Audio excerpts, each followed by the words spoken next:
Hello, I'd like to take a few minutes to discuss the paper assignment and the expectations for the paper assignment. Um, I would recommend that prior to starting the assignment that you read the instructions in the course syllabus and also in module in the module. Uh, Also to review the rubric that's associated with the paper. Some pointers regarding the paper. Be sure and review the DSM-5 diagnostic criteria. You can access that via the link that's identified in the syllabus. Exploring the internet for the diagnostic criteria for autism spectrum disorders, or if you have a DSM manual, you can also review it that way without going to the internet.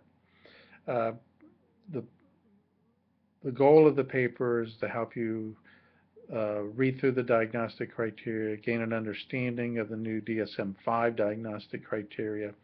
There is a lot of information on the DSM-4, which is the older criteria, which no longer applies. So the goal is for you to become familiar with the new DSM-5 autism spectrum disorder diagnostic criteria. So identify one aspect of the diagnostic criteria. There is some broad categories, but you can tease that down and become more specific in nature. For example, you could look at some sensory aspect related to autism, or some language aspect that's common with autism, like echolalia.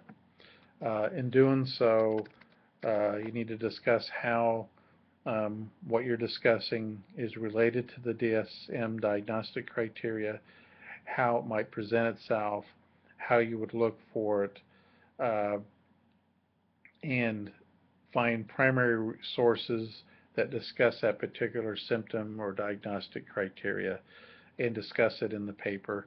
You only have, I think, around 3 pages to write about that, about your topic, so you need to be very focused and very specific in nature. That does not include your references.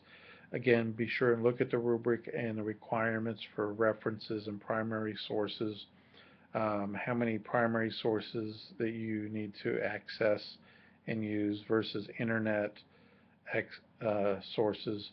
What I'm really looking forward is primary sources published in refereed journals, not just sites off of the internet. Be sure and follow APA style format. If you don't have an APA style manual, I encourage you to purchase one. You can get those at most bookstores because you'll be using APA style throughout the throughout your master's degree at Ball State. Um, Once you write your paper, be sure and check it for grammar, spelling, and then when you submit it through Blackboard, it will go through SafeAssign and you'll get an originality report. Be sure and review that originality report. See if there's overlap with sources.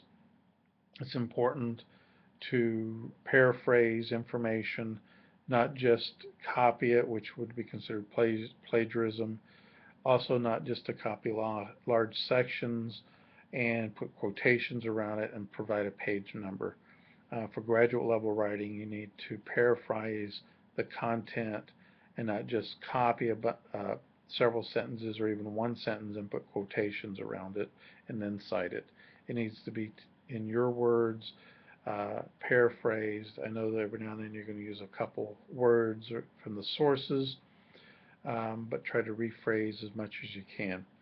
Any originality reports that are 25% or higher, I usually am concerned about that and may request a rewrite.